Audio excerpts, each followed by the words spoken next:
जब भी आप किसी से भी कोई भी चेक ले रहे हैं तो ऐसे में हमेशा चेक पूरा उसी से भरवाना है। मतलब 3 महीने के अंदर उसने डेट डाल दी तो उसके बाद आप करोगे क्या उस चेक का? मतलब 3 महीने के बाद वो एक्सपायर हो जाएगा, कोर्ट भी उस बात को नहीं मानेगा। ऐसा नहीं कि वो इंसान मना कर दे, पैसा उसको देना ही पड़ेगा। करंट डेट में सिर्फ आप चेक लेना। दोस्तों अक्सर ऐसा देखने को मिलता है कि आप जब भी किसी से किसी भी तरह की पेमेंट अपनी वापस लेना चाहते हैं तो ऐसे में वो सामने वाला व्यक्ति आपको एक चेक दे देता है। अगर ये चेक है किसी भी तरह के बिजनेस के लेन देन का, किसी भी तरह की लीगल लायबिलिटी अगर उस इंसान पे है, उसे आपका पैसा देना है तो देना ही पड़ेगा। चेक दे देगा तो फंसेगा और ज्यादा।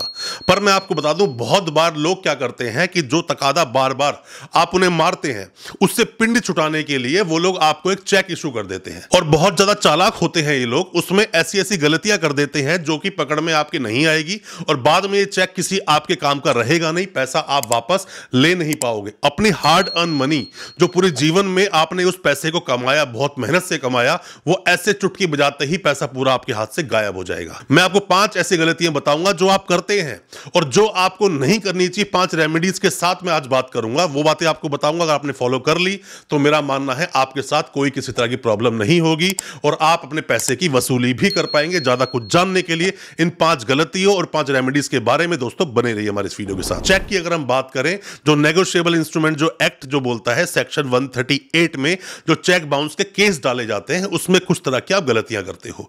क्या है वो गलतियां, 1 बाय 1 समझेंगे। सबसे पहली गलती के बारे में आप जानिए जो गलतियां आप करते हो। जब भी आप किसी से भी कोई भी चेक ले रहे हैं तो ऐसे में हमेशा चेक पूरा उसी से भरवाना है।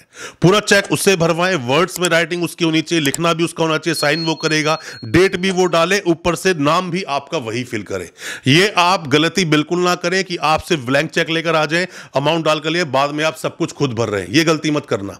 आप अगर ऐसा करते हैं तो बाद में कुछ ना कुछ बहाना देकर वो कोर्ट से केस को जीत जाएगा और आप फंस जाओगे, प्रॉब्लम आपके साथ हो जाएगी। मतलब कि पैसा तो वापस मिलेगा नहीं और बाद में चीटिंग का ऑर्डर डाल देगा कि आपने मेरे साथ में चीटिंग की है। तो बेहतर है ऐसे मामलों में जब भी किसी से आपको पैसा लेना है तो ऐसे मामले में हमेशा उसी इंसान से चेक भरवाएं जिससे आपको पैसा लेना है। चेक को आप खुद बिल्कुल ना भरें, गलती बिल्कुल ना करें। चेक सामने वाले से ही भरवाएं, पैसा भी मिलेगा और सामने वाला मना भी नहीं कर पाएगा। अब बात करते हैं दूसरी रेमेडी की जो आप गलती करते हो और जिसकी रेमेडी भी है। मतलब कि आपने किसी से भी कोई भी चेक लिया और आप जानते हो कि वो पैसा आपको लेना है, मतलब कि लीगली वो बंदा लायबल है, मतलब उसको पैसा देना ही पड़ेगा।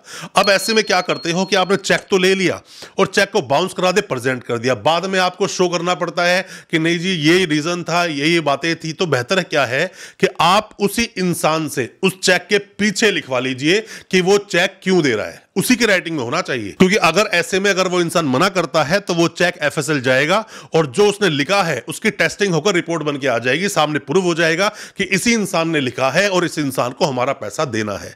तो चेक के पीछे लिखवा लें कि आप उससे चेक क्यों ले रहे हैं, किस बात का वो पैसा है और किस बात के लिए, किस फेवर में वो चेक दिया जा रहा है। तो आपका केस और ज्यादा पक्का हो जाएगा और ज्यादा पुख्ता हो जाएगा, प्रॉब्लम होगी नहीं, पैसा आपको वापस मिल जाएगा। अब तीसरी गलती जो आप करते हैं, जो गलती आपको नहीं करनी है, अक्सर मैंने देखा है ऐसा कि आप लोग चेक लेते हो और जो चेक आपने लिया वो अक्सर पोस्ट डेटेड ले लेते हो। मतलब कि 6 महीने के बाद का, 1 साल के बाद का, 8 महीने के बाद का। ये गलतियां मत करो। जब भी आप किससे आप चेक लेते हो 10, 15, 20 दिन, मैक्सिमम 1 महीने का ही टाइम दो और डेट उससे आप डलवा लो। मतलब ज्यादा टाइम मत दो। एक चेक की वैलिडिटी 3 महीने की होती है। मतलब 3 महीने के अंदर उसने डेट डाल दी तो उसके बाद आप करोगे क्या उस चेक का? मतलब 3 महीने के बाद वो एक्सपायर हो जाएगा, कोर्ट भी उस बात को नहीं मानेगा। तो करंट डेट का चेक ले, करंट डेट में ही उसे प्रेजेंट करे। करंट डेट में प्रेजेंट करने के बाद में अगर पैसा वो इंसान नहीं देता है तो उस चेक को लेकर उसे आप नोटिस भेज दें। ऐसे में ये बातें बहुत ज्यादा काम करेगी, आपका पैसा आपको वापस मिलेगा और इस पैसे को देने में वो इंसान विद इंटरेस्ट आपको वापस देगा। ऐसा नहीं कि वो इंसान मना कर दे, पैसा उसको देना ही पड़ेगा। करंट डेट में सिर्फ आप चेक लेना। अब दोस्तों हम बात करते हैं चौथी ऐसी प्रिकॉशन की जो आपको लेनी चाहिए या चौथी ऐसी गलती जो आप कर सकते हैं जब भी आप किसी से चेक लेते हैं। तो मैं बातें वो बता रहा हूं कि आप अपने चेक को पक्का कर सकते हैं। आपने किसी से कोई भी चेक लिया, वो इंसान चेक दे रहा है, आपको पैसे के लिए कोई भी भुगतान उसे करना है, वो आपको चेक दे रहा है। ऐसे में कोशिश कीजिए कि उस इंसान से अगर आप एक एग्रीमेंट कर लें, एक एग्रीमेंट कर लीजिए, नीचे टिकट लगा दीजिए या फिर कोई भी आप एफिडेविट ले लीजिए।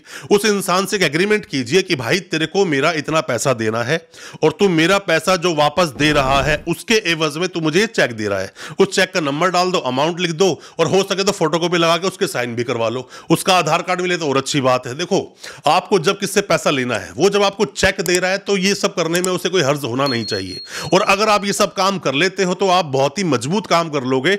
वो इंसान किसी भी सूरत में आपको मना नहीं कर पाएगा कि मैं तेरा पैसे का भुगतान नहीं करूंगा। आप उससे एग्रीमेंट कीजिए, और हो सके तो जो भी आपके पास में कोई लोग बैठे हैं, 2 लोग गवाह भी बना लीजिए। 2 लोग आप गवाह भी बना लोगे तो और ज्यादा वो केस मजबूत हो जाएगा। मतलब आपको प्रॉब्लम होगी नहीं, पैसा आपको आपका वापस मिल जाएगा और वो इंसान पैसा देने से इनकार कर नहीं पाएगा। अब बात करते हैं हम 5वीं रेमेडी की। अब दोस्तों, होता क्या है कि किसी भी इंसान का अगर चेक बाउंस हुआ, चेक बाउंस होने के बाद आपने उसे अप्रोच किया, और अप्रोच करने पर आपने बोला कि भाई तेरा तो चेक बाउंस हो गया, तुझे मुझे पैसा देना है, चेक बाउंस हो रहा है, मैं क्या करूं। अब ऐसे में क्या होता है, वो इंसान आपको बहकाता है, यहां वहां की फालतू की बातें करता है, पैसा दे दूंगा, कल दे दूंगा, 1 महीना रुक जाओ, थोड़ा सा रुक जाओ। ये सिर्फ इसलिए कर रहा है कि उस चेक को जो बाउंस हुआ है उसका जो एक तय समय है, उस समय को वो डिले करना चाहता है, लेट करना चाहता है, ताकि उस चेक की कोई वैल्यू ना रहे।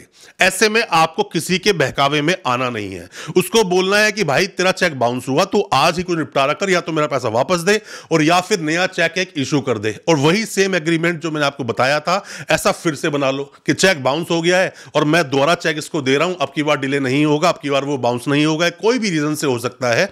ऐसे में आपकी बातों में आना नहीं है। वो इंसान सिर्फ टाइम आगे बढ़ाएगा आपके चेक को पूरी तरह से नाकाम करने के लिए। आपको ऐसा करना नहीं है, उसकी बातों में आना नहीं है। अगर ऐसा होता है तो करंट डेट का चेक ले ले, पैसे का भुगतान उसे करना पड़ेगा, आपका पैसा आपको उसे वापस करना ही पड़ेगा, वो मना नहीं कर सकता। दोस्तों, मैं उम्मीद करता हूं जो 5 मैंने आपको रेमेडीज बताई हैं चेक बाउंस के केस में, ये आपको समझ आई होंगी। अच्छा लगा हो आज का वीडियो, हमारी वीडियो को ज्यादा से ज्यादा अपने दोस्तों, परिजन, परिवार तक शेयर करें, ताकि वो भी अपने आप को कानूनी जानकार बना सके।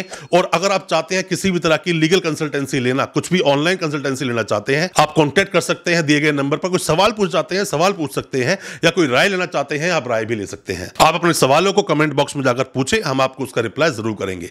अच्छा लगा आज का वीडियो, हमारे चैनल को सब्सक्राइब करना बिल्कुल ना भूलें, साथ में लगा बेल आइकन जरूर दबा दें, ताकि इसी तरह की लीगल अवेयरनेस की वीडियोस आप तक पहुंच सके सबसे पहले। बहुत बहुत शुक्रिया दोस्तों, धन्यवाद हमारे इस वीडियो के साथ बने रहने के लिए।